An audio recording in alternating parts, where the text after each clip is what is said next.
રવા સાથે એકદમ ઇન્સ્ટન્ટલી બની જતા ઢોસા પેપર ક્રિસ્પી હોવાની સાથે સ્વાદમાં એટલા ટેસ્ટી છે કે તેને ખાવાની મજા આવી જાય છે. તો અચાનક ઢોસા ખાવાનું મન થાય ત્યારે દાળ ચોખા પલાળવાની કે પીસવાની ઝંઝટ વગર આ ઢોસા ફક્ત 15થી 20 મિનિટમાં બનીને તૈયાર થઈ જાય છે.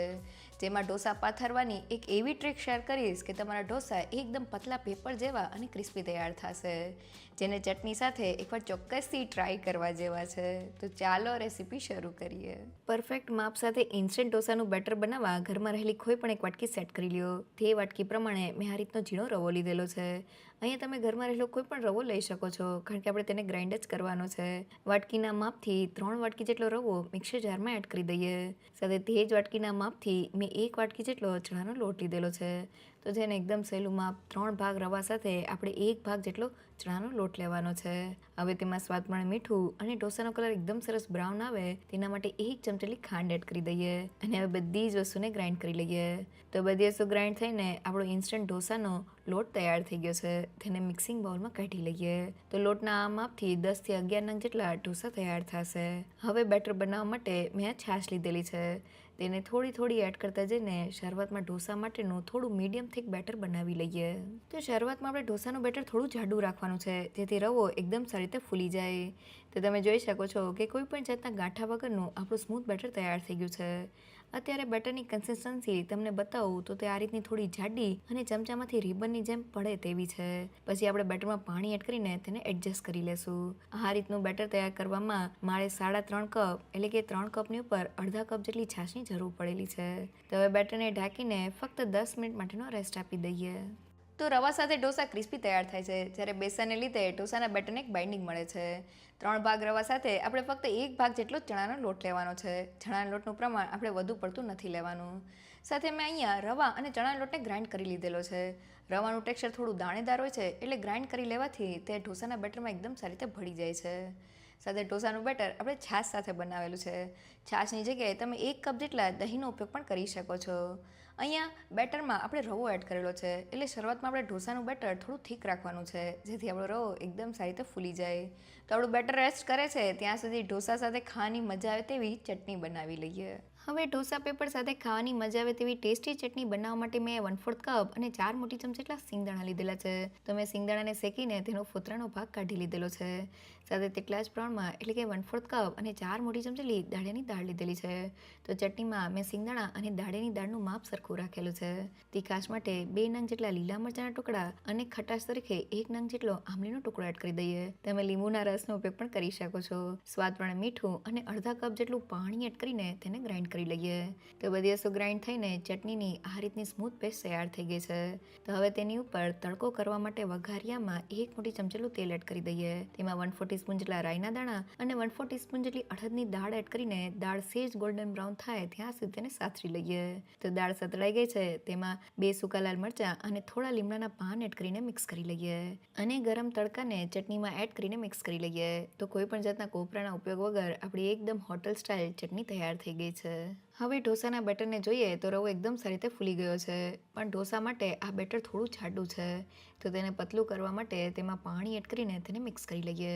તો ઢોસા માટે આપણે મીડિયમ થીક બેટર જોઈએ છે, વધુ પડતું પતલું કે વધુ પડતું જાડું બેટર નથી જોતું. તમે બેટરને તૈયાર કરી દીધેલું છે. બેટરની કન્સિસ્ટન્સી તમને ચમચામાંથી બતાવું તો તે ચમચામાંથી રિબનની જેમ પડે તેવી મીડિયમ છે. જો ઢોસાના બેટરમાં પાણી એડ કરતી વખતે તમારું બેટર પતલું થઈ ગયું હોય તો તેમાં થોડો રવો એડ કરીને તેને આ રીતનું કરી લેજો. આ રીતનું બેટર તૈયાર કરવામાં મારે અડધા કપ જેટલા પાણીની જરૂર પડેલી છે. તો હવે તૈયાર થયેલા બેટર સાથે ઢોસાને જાળીદાર તૈયાર કરવા માટે મેં અડધી ચમચી જેટલો બેકિંગ સોડા એટલે કે ખાવાનો સોડા લીધેલો છે. તેને એક્ટિવેટ કરવા માટે તેની ઉપર 1 ચમચી જેટલો લીંબુનો રસ એડ કરી દઈએ અને તેને મિક્સ કરી લઈએ. તો સોડા મિક્સ થવાને લીધે આ રીતનું ફ્રોથી બેટર તૈયાર થઈ ગયું છે. તો હવે ફટાફટ ઢોસા બનાવવા માટે મેં તવાને ગરમ કરી દીધેલો છે. તેની ઉપર 1 ચમચી જેટલું તેલ એડ કરીને તેલને સ્પ્રેડ કરી દઈએ. તો તેલમાંથી આ રીતના ધુમાડા નીકળવા લાગ્યા છે. તો હવે ઢોસાના તવા ઉપર થોડું પાણી સ્પ્રિંકલ કરી લઈએ અને તવાને લઈ લઈએ જેથી તેનું ટેમ્પરેચર ઓછું થઈ જાય. સાથે ગેસની ફ્લેમ આપણે ધીમી કરી દેવાની છે. હવે ઢોસો પાથરવા માટે 2 ચમચા જેટલું બેટર તવાના સેન્ટરમાં એડ કરી દઈએ અને બસ પછી ચમચાને અંદરથી બહારની બાજુ ફેરવતા જઈને ઢોસાને પાથરી લઈએ.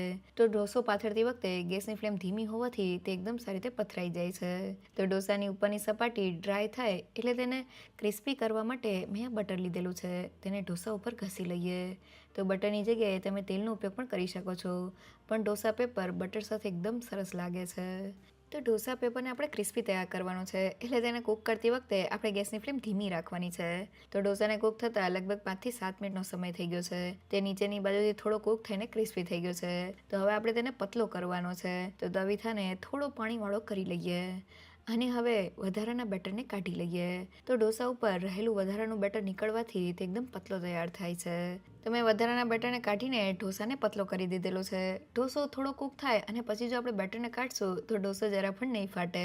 હવે તવાને થોડો ફેરવતા જઈને ઢોસાને બધી જ બાજુથી ક્રિસ્પી કરી લઈએ. તો ઢોસો નીચેની બાજુથી એકદમ ક્રિસ્પી તૈયાર થઈ ગયો છે.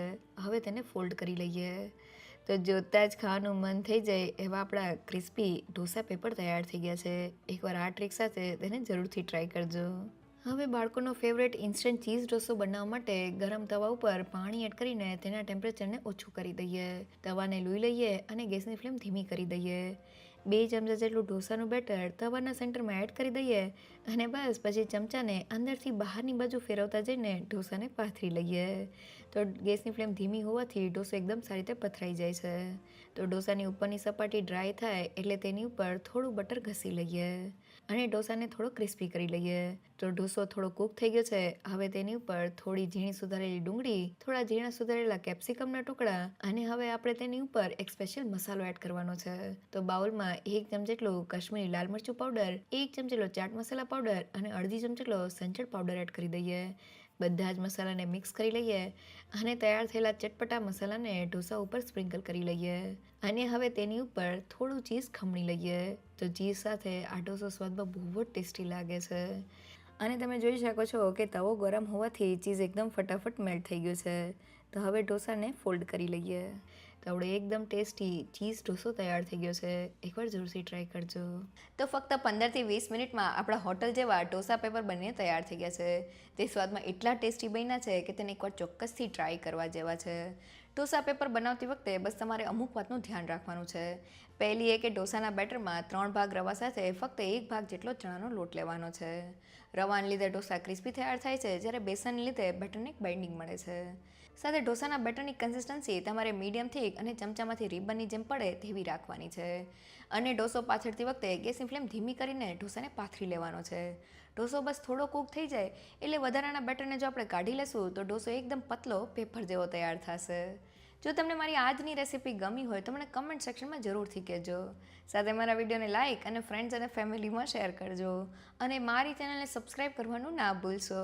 તો ફરી મળીએ એક નવી રેસીપી સાથે.